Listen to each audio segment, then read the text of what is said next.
Welcome to Westel's Passive Components for Inquiring Minds. In this episode, we'll discuss coaxial cable and its connectors. What is a coaxial cable, and why is it well suited for RF transmissions? Coaxial cable, hereafter referred to as coax, connects all the passive components discussed in other episodes to each other and to active components such as BDAs and base stations. Coax is ideal for this application because it exhibits low RF signal loss and is immune to interference. Let's discuss how coax achieves this. There are variations in the construction of a coax cable. Here are the components common to all of them.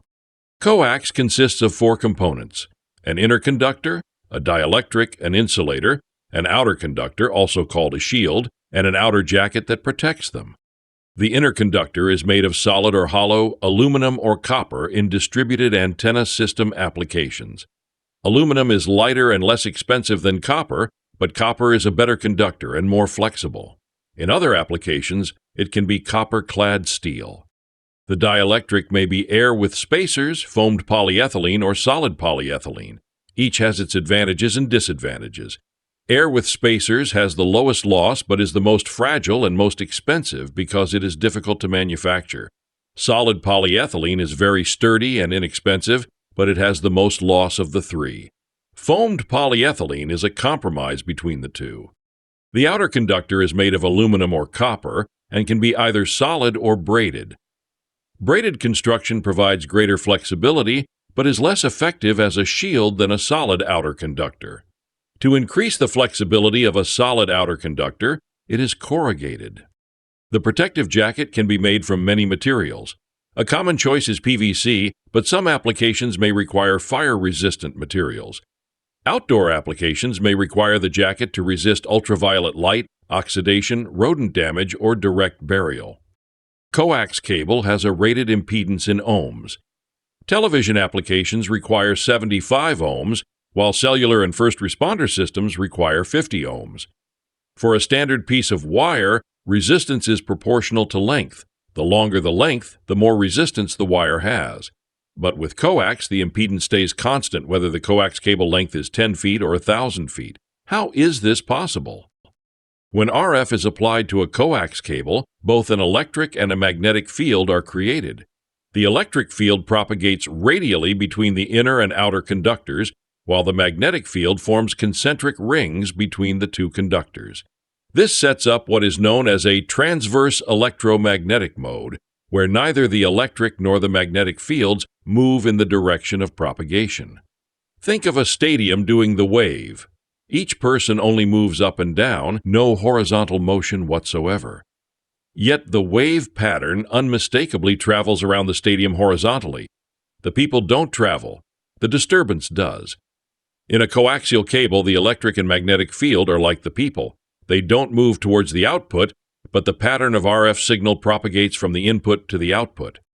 The value of impedance is determined by the geometry of the conductors and the dielectric and by the type of dielectric used. If a coax cable is bent too sharply or even slightly dented, the cable is ruined.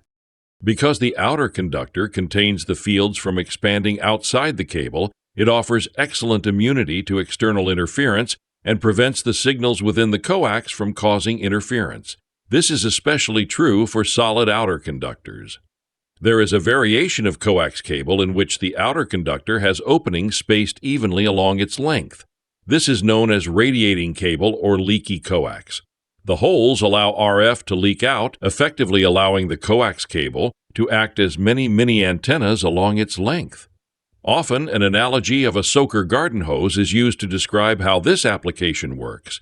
These cables are often deployed in harsh environments such as tunnels and mines where traditional antennas could be easily damaged. Even though the impedance is consistent over the length of the coax, the loss of signal strength isn't. It varies with distance and frequency.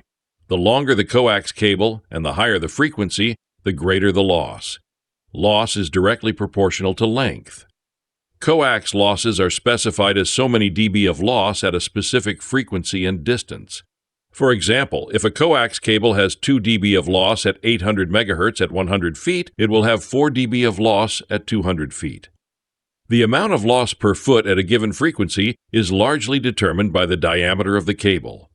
A half-inch diameter cable will have more loss than a 7/8 inch, which will have more loss than a 1 inch, and so on. Coax used in cellular and first responder distributed antenna systems is often sold in large reels. This requires the installer to cut the coax to the desired length and install connectors on each end. Every coax manufacturer also sells connectors for their cable, along with a tool to assist in installing them.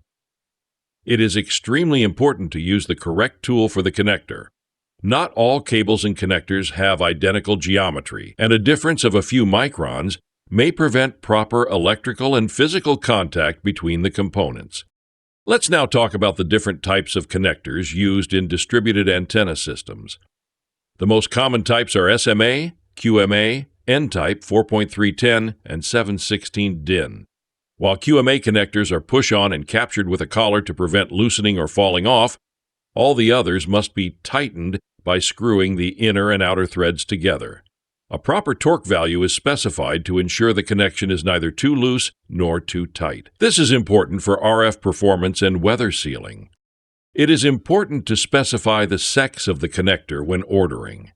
RF connectors that are male will have a pin, while female connectors will have a socket into which the pin is inserted.